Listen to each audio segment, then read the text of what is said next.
ஆயக்கலைகள் 64. அதில் ஒரு முக்கிய கலையான ஜோதிட கலையின் மூலமாக என்னுடன் இணைந்துள்ள அன்பு நேயர்களுக்கு இனிய வணக்கம்ங்க. ஒரு நிமிஷம் உங்கள் கண்களை மூடி யோசிச்சு பாருங்களேன். ராத்திரியோட அமைதியில் எல்லாரும் தூங்கும்போது நீங்கள் மட்டும் தனியாக உட்கார்ந்து உங்கள் வரவு செலவு கணக்கு பார்த்துட்ருக்கீங்க. அடுத்த மாதம் வாடகை, பிள்ளைகளோட ஸ்கூல் ஃபீஸ், திடீர்னு வர ஆஸ்பத்திரி செலவு, எவ்வளவு முயற்சி பண்ணியும் கையில் இருக்கிற காசு மெதுவாக கரைஞ்சு போகிற மாதிரி ஒரு கை இருக்கிற நிலையில் பார்த்துட்ருக்கீங்க. இந்த உணர்வு உங்களுக்கு ரொம்ப பரிச்சயமானதாக இருக்கா? இந்த மனப்போராட்டம் உங்களுக்கு தூக்கத்தையே கெடுக்குதா? அப்போ இந்த சில நிமிடங்கள் உங்களுக்காக தான். இது வெறும் ஜோதிட விளக்கம் மட்டும் அல்ல, உங்கள் ஆன்மாவுக்கு கிடைக்க போகிற ஒரு ஆறுதல். இந்த கேள்விகள் ஏதோ உங்கள் மனசுக்குள்ளே இருந்து கேட்குற மாதிரி இருக்கா? நான் யாருக்கும் கெட்டது நினைக்கல, ரொம்ப நேர்மையாக தான் உழைக்கிறேன், ஆனால் ஏன் என் வாழ்க்கை மட்டும் இப்படி இருக்குங்கிற கேள்வி உங்களை ஒவ்வொரு நாளும் வாட்டி எடுக்குதா? ஆமாங்க, துலாம் ராசி அன்பர்களே, நீங்கள் தனியாக இல்லை. உங்கள் வழி எங்களுக்கு புரியுது. ஆனால் ஒன்று மட்டும் நல்லா ஞாபகம் வச்சுக்கோங்க. இது ஒரு முடிவே இல்லாத தண்டனை கிடையாது. இது உங்கள் ஆன்மாவோட பயணத்தில் ஒரு முக்கியமான கட்டம். இந்த கட்டத்தை எப்படி ஜெயிக்கிறது, உங்கள் விதியை எப்படி உங்கள் கைக்குள்ளே கொண்டு வரதுங்கிறது ஒரு தெய்வீக வழிகாட்டுதல் தான் இந்த பதிவுங்க. இந்த நம்பிக்கை பாதையில் நீங்கள் முதலடி எடுத்து வைக்கிறதுக்கு முன்னாடி எங்ககிட்ட இருந்து ஒரு சின்ன வேண்டுகோள். இது மாதிரி ஆழமான ஆன்மீக உண்மைகளையும் உங்களுக்கான வழிகாட்டுதல்களையும் நீங்கள் தொடர்ந்து தெரிஞ்சுக்க நீங்கள் இந்த வீடியோவை தொடர்ந்து பாருங்கள். ஓகேங்களா? சப்ஸ்கிரைப் பண்ணிட்டு பாருங்கள். உங்களோட ஒவ்வொரு ஆதரவும் இதே மாதிரி ஒரு தேடலில் இருக்க இன்னும் பல பேருக்கு ஒளியேற்ற உதவும். ஓகேங்களா? வாங்க இப்போ உங்கள் ராசியோட ஆணி வேறையே புரிஞ்சுக்க போகிறோம். துலாம் ராசியில் பிறந்த உங்கள் வாழ்க்கை ஏன் இவ்வளவு போராட்டமாக இருக்குது? தயவு செஞ்சு இது ஒரு சாபமாவோ குறையாவோ பார்க்காதீங்க. இது பிரபஞ்சம் உங்களுக்கு கொடுத்த ஒரு பெரிய கௌரவமாக பாருங்க. ஆமாங்க, இது ஒரு கர்ம போராட்டம். உங்கள் ஆன்மாவை அடுத்த லெவலுக்கு கொண்டு போகிறதுக்காக பிரபஞ்சத்தால் ரொம்ப கவனமான டிசைன் பண்ணப்பட்ட ஒரு ஸ்பெஷல் பாதை இது. ஜோதிட சாஸ்திரத்தில் 12 ராசிகளில் பூர்வ ஜென்ம கர்ம வினைகளை கரைக்கிறதுல துலாம் ராசிக்கு தான் ஃபஸ்ட்டு பிளேஸுங்க. இதுக்கு என்ன அர்த்தம் தெரியுங்களா?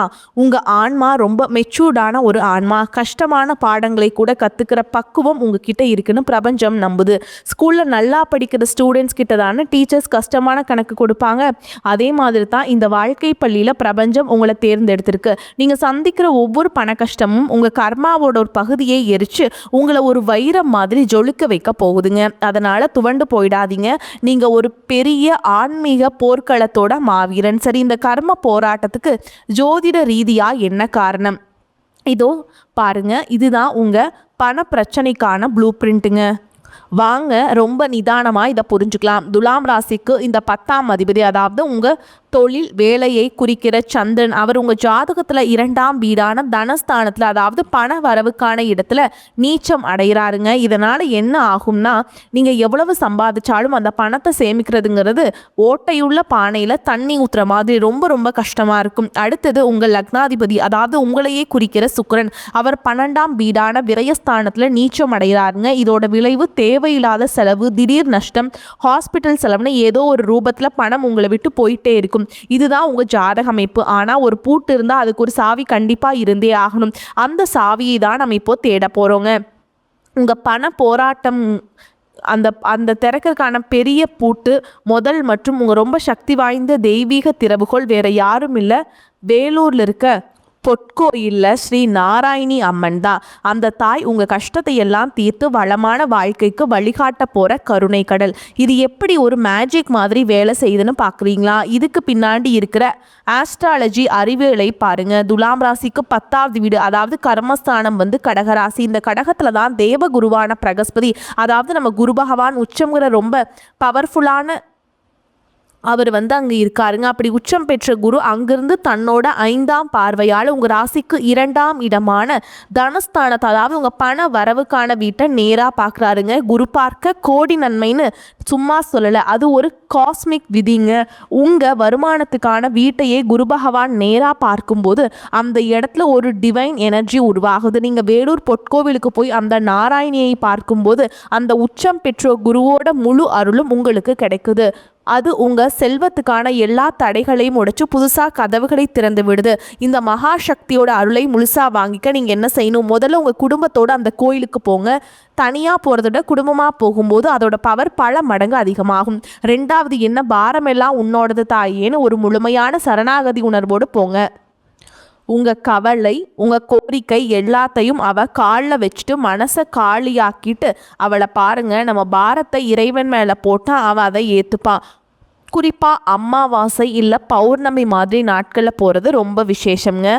கோவிலுக்கு போக முடியாதவங்க உங்கள் வீட்டு பூஜை அறையில் ஒரு விளக்கேற்றி ஓம் நமோ நாராயணிங்கிற இந்த சக்தி வாய்ந்த மந்திரத்தை 108 முறை மனசுருகி சொல்லுங்க. அந்த மந்திரத்தோட வைப்ரேஷன் உங்கள் வீட்டில் இருக்க நெகட்டிவ் எனர்ஜி அழிச்சு ஒரு தெய்வீக கவசத்தை உருவாக்கும். சரி, இப்போ குருவோட அருளால் நாராயணியோட கருணையால் பணம் வர ஆரம்பிச்சிருச்சு. புது புது வாய்ப்புகள் கதவை தட்டுது. ஆனால் வந்த பணம் கையில் நிற்கணுமே. அந்த ஓட்டையான கதை ஞாபகம் இருக்கா? இப்போ அந்த ஓட்டைகளை அடைச்சி செல்வத்தை அப்படியே எப்படி நம்மக்கிட்டேயே தக்க வச்சுக்கிறதுங்கிற ரகசியத்தை பார்க்கலாம் வாங்க. குழப்பிக்காதீங்க. இங்கே 2 பவர்ஃபுல்லான கோவில்கள் இருக்குது. ஒன்று வேலூர் நாராயணி. அவங்க ஒரு டாமோட கதவை திறந்து தண்ணி வேகமாக வர்ற மாதிரி உங்களுக்கு செல்வத்தை வர வைப்பாங்க. இன்னொன்று மகாபலிபுரத்தில் கடலோரமாக படுத்து அருள் பண்ணுற ஸ்தல சயன பெருமாளும் நிலமங்கை தாயாரும். இவங்க அந்த டேமில் இருந்து வர தண்ணியை உங்கள் வயலுக்கு மட்டும் கொண்டு வந்து ஒரு சொட்டு கூட வீணாக்காமல் பார்க்குறதுங்க. அதுக்கு உதவி செய்வாங்க. சிம்பிளாக சொல்லணுன்னா வேலூர் உங்களுக்கு வருமானத்தை கொடுக்கும். மகாபலிபுரம் அந்த வருமானத்தை லாபமாக மாற்றி உங்ககிட்டயே தங்க வைக்கும். ஒன்று ஈர்ப்பு சக்தி, இன்னொன்று காப்பு சக்திங்க. இந்த காப்பு சக்தியை எப்படி ஆக்டிவேட் பண்ணுறது? மகாபலிபுரம் கோவிலுக்கு போகும்போது அங்கே இருக்கிற நிலமங்கை தாயாருக்கு மகாலட்சுமிக்கு ரொம்ப பிடிச்ச தாமரை பூக்களை வாங்கி கொடுத்து மனசார வேண்டுங்க. அதோட உங்கள் வீட்டில் செய்யக்கூடிய ரொம்ப சிம்பிளான ஆனால் பவர்ஃபுல்லான ஒரு பரிகாரம் இருக்குது. உங்கள் வீட்டு தலைவாசலில் மா இலை தோரணம் கட்டுங்க. ஒவ்வொரு வெள்ளிக்கிழமையும் பழையதை மாற்றிட்டு புதுசாக கட்டுங்க. இந்த மா இலைகள் வீட்டுக்குள்ளே வர கண் திருஷ்டி, நெகட்டிவ் எனர்ஜி எல்லாத்தையும் தனக்குள்ளே இழுத்துக்கொண்டு சொல்லுவாங்க. மகான்கள் கூட சூட்சும ரூபத்தில் இந்த இலைகளில் வாசம் செய்கிறதா ஒரு ஐதீகம் உண்டுங்க. இது உங்கள் வீட்டுக்கும் சரி உங்கள் செல்வத்துக்கும் சரி ஒரு தெய்வீக பாதுகாப்பை கொடுக்கும்.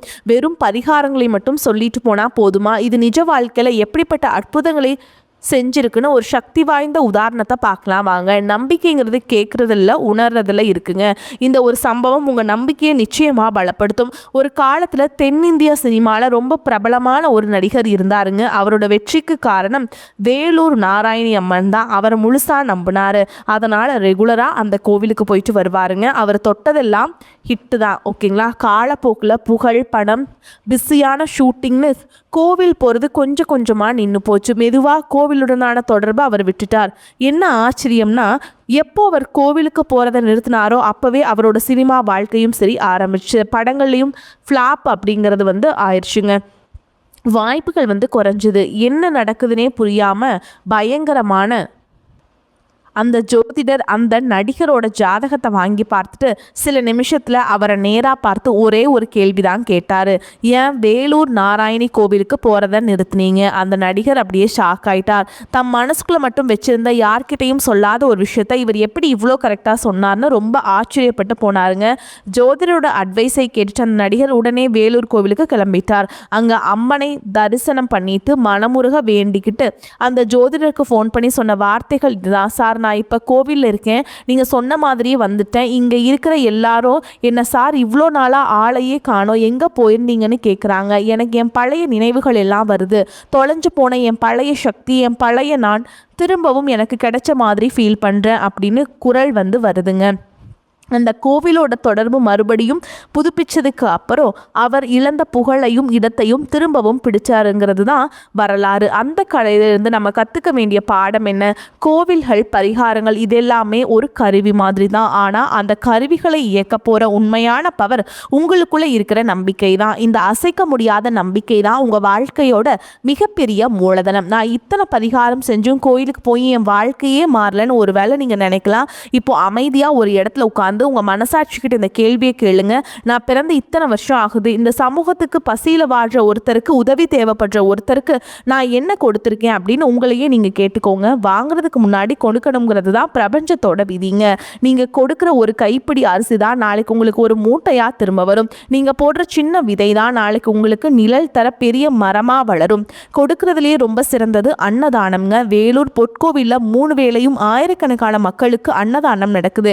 அங்கே அன்னதானத்துக்காக உங்களால் முடிஞ்ச ஒரு சின்ன தொகையை, ஒரு 10 ரூபாய் இருந்தால் கூட சரிங்க, மனப்பூர்வமாக கொடுங்க. துலாம் ராசிங்கிறது நீதி, தர்மம், சமத்துவம் எல்லாத்தையும் குறிக்கிற சனி பகவானோட உச்ச வீடுங்க. அன்னதானத்தில் 7 பணக்காரன், பெரியவன், சின்னவன் எந்த வித்தியாசமும் இல்லாமல் எல்லாருக்கும் ஒரே சாப்பாடு சமமாக கொடுக்கப்படுதுங்க. இந்த சமத்துவமான செயல் கர்மகாரகனான சனி பகவானை ரொம்ப சந்தோஷப்படுத்தும். இதனால் உங்கள் பூர்வ ஜென்ம கர்ம வினைகள் வேகமாக கரைய ஆரம்பிக்கும். பிரபஞ்சத்தோட ஆசீர்வாதங்கள் உங்களை தேடி வரும். இதுவரைக்கும் உங்கள் பிரச்சனையோட ஆணிவேரையும் அதை சரி பண்ணுறதுக்கான தெய்வீக வழிகளையும் ரொம்ப சிம்பிளாக பார்த்தோம். இப்போ நீங்கள் வெற்றியை நோக்கி போகிறதுக்கான ஒரு தெளிவான 5 ஸ்டெப் பிளானை உங்கள் முன்னாடி வைக்கிறேங்க. முழு நம்பிக்கையோடு இந்த பாதையில் உங்கள் முதல் அடியை எடுத்து வைங்க. உங்கள் செழிப்புக்கான பயணம் இதோ. ஸ்டெப் 1 ஏற்றுக்கிறது. உங்கள் வாழ்க்கை ஒரு கர்ம பயணங்கிறது புரிஞ்சுக்கிட்டு அதை முழு மனசோட ஏற்றுக்கோங்க. ஸ்டெப் 2 ஈர்க்கிறதுங்க. செல்வத்தோட கதவுகளை திறக்க வேலூர் நாராயணியோட அருளை பெறுங்க. ஸ்டெப் 3ங்க பாதுகாக்கிறது. வந்த செல்வத்தை வீணாக்காமல் காக்க மகாபலிபுரம் போயிட்டு பெருமாளை வணங்குங்க. ஸ்டெப் 4 பராமரிக்கிறது. உங்கள் வீட்டில் பாசிட்டிவ் எனர்ஜியை மெயின்டைன் பண்ண மாயிலை தோரணத்தை பயன்படுத்துங்க. கடைசியாக ரொம்ப ரொம்ப முக்கியமான 5வது ஸ்டெப் நம்புறது. இந்த முழு பயணத்தையும் அசைக்க முடியாத நம்பிக்கையோடையும் முழுமையான சரணாகதியோடையும் செய்யுங்க. உங்கள் தலையெழுத்தை மாற்றி எழுதுறதுக்கான தெய்வீக சாவிகள் இப்போ உங்கள் கையில் கொடுக்கப்பட்டாச்சு. உங்கள் பிரச்சனைகளுக்கான பூட்டும் உங்ககிட்ட இருக்குது. அதை திறக்கிற சாவியும் உங்ககிட்ட கொடுத்தாச்சு. இனிமே அந்த பூட்டை திறந்து வளமான வாழ்க்கைக்குள்ளே போகிறதா வேண்டாமாங்கிறத முடிவு பண்ண வேண்டியது நீங்கள் தாங்க. இந்த விதியை ஜெயிக்க, அந்த மாற்றத்தை உருவாக்க நீங்கள் தயாராக இருக்கீங்களா? இந்த வழக்கம் உங்கள் மனசில் இருந்த பாரத்தை இறக்கி வச்ச ஒரு புது நம்பிக்கையை கொடுத்துருக்குன்னு நான் மனசார நம்புகிறேன். உங்களுக்கு இந்த வரக்கூடிய இந்த நாட்களில் இருந்து பார்த்தீங்கன்னா உங்களுக்கு சனியுடைய வக்ர பயிற்சியும், குருவுடைய வக்ர நிவர்த்தியும், சுக்கிர பயிற்சி, சூரிய பயிற்சி, ராகு கேது பயிற்சி, அது மட்டும் இல்லாமல் கடைசியாக பார்த்தீங்கன்னா உங்களுக்கு 5 வருட கிரகங்களுடைய சேர்க்கை உங்களுக்கு இருக்குதுங்க. அதோடைய பலன்கள் ஒவ்வொன்றா கிடைக்க போகுது. இதன் மூலமாக இனி வரக்கூடிய நாட்களை பொறுத்த வரைக்கும் உங்களுக்கு மிகப்பெரிய ஒரு ராஜயோகத்தை கொண்டுள்ள ஒரு நாட்களாகவே பார்க்கப்படுது. முதலாவதாக பார்த்தீங்கன்னா உங்களுக்கு சனியுடைய வக்ர நிவர்த்தியானது ஸ்டார்ட் ஆக போகுது. அது என்ன சாமி சனியுடைய வக்ர நிவர்த்தி அப்படின்னு நிறைய பேர் கேட்பீங்க. தற்பொழுது சனி பகவான் பார்த்தீங்கன்னா மீன ராசியில் வக்ர நிவர்த்தி அடைய போகிறாருங்க. அப்படி வக்ர நிவர்த்தி அடைகிறதுனால என்ன ஆகும்னு பார்த்தீங்கன்னா இத்தனை நாட்களாக நெகட்டிவாகவும் மைனஸாகவும் மட்டுமே செயல்பட்டு கொண்டிருந்த சனி பகவான் தற்பொழுது உங்களுக்கு ப்ளஸ்ஸாக மாறி செயல்பட போகிறார். அப்படி ப்ளஸ்ஸாக மாறும்போது என்ன ஆகும்னு பார்த்தீங்கன்னா கடந்த காலகட்டங்களில் சனி பகவான் மூலமாக உங்கள் வாழ்க்கையில் நீங்கள் எதையெல்லாமே இழந்துட்டு கஷ்டப்பட்டு வருத்தப்பட்டு இருக்கீங்களோ அது அனைத்தும் திரும்ப பெறக்கூடிய ஒரு காலகட்டமாகவே பார்க்கப்படுது. அதற்கடுத்து பார்த்தீங்கன்னா குருவுடைய வக்ர நிவர்த்தி. இத்தனை நாட்டில் குரு பகவான் பார்த்தீங்கன்னா உங்களுடைய ராசியில் 2ஆம் இடத்துல இருந்ததுனால தான் பொருளாதாரத்தில் மிகப்பெரிய பின்னடைவும் எந்த ஒரு முன்னேற்றமும் லாபமும் எதுவுமே இருந்திருக்காது. ஆனால் தற்பொழுது 2ஆம் இடத்திலிருந்து 3ஆம் இடத்தை நோக்கி லக்னஸ்தானத்தை நோக்கி குரு பகவான் போகிறதுனால ஒட்டுமொத்த குரு பயிற்சி பலனும் தற்பொழுது உங்களுக்கு கிடைக்க போகுதுங்க. இதன் மூலமாக பொருளாதாரத்தில் ஒரு மிகப்பெரிய ஒரு அசுர வளர்ச்சி அப்படிங்கிறது வரக்கூடிய நாட்களில் உங்களுக்கு காத்துக்கிட்டு இருக்குது. அதற்கடுத்து பார்த்தீங்கன்னா சுக்கிர பயிற்சியை பொறுத்த வரைக்கும் பார்த்தீங்கன்னா சுக்கிர பகவான ராசி அதிபதியாக கொண்டது ரிஷபராசிக்காரங்களும் நீங்களும் தான். என்னதான் சுக்கிரனை ராசி அதிபதியாக கொண்டிருந்தாலும் எதுக்குங்க இவ்வளவு கஷ்டம்? குறிப்பாக பார்த்தீங்கன்னா பணத்தில் அதிகமாக நெருக்கடியை சந்திக்கிறது யாருன்னு பார்த்தீங்கன்னா அது முழுக்க நீங்கள் தான். இதற்கு காரணம் பார்த்தீங்கன்னா உங்களுடைய குணங்கள் மட்டும்தான். ஆனால் இனி வரக்கூடிய இந்த சுக்கிர பயிற்சி காலகட்டங்களில் ஒரு உச்சத்திற்கு போகக்கூடிய வாய்ப்புகள் பார்த்தீங்கன்னா உங்களுக்கு அதிகமாகவே உள்ளது. ஒருத்தன் வாழ்க்கையில் கொடி கட்டி பறக்கிறான்னா அவனை பார்க்குறவங்க எல்லாருமே அவனுக்கு என்னப்பா சுக்கிரன் உச்சத்தில் இருக்கான் அப்படின்னு சொல்லுவாங்க. அந்த அளவுக்கு உச்சத்திற்கு போகக்கூடிய வாய்ப்புகள் பார்த்தீங்கன்னா உங்களுக்கு அதிகமாகவே இருக்குதுங்க. அதனால் வரக்கூடிய வாய்ப்புகளை கரெக்டாக பயன்படுத்திக்கோங்க, தவற விட்டுறாதீங்க.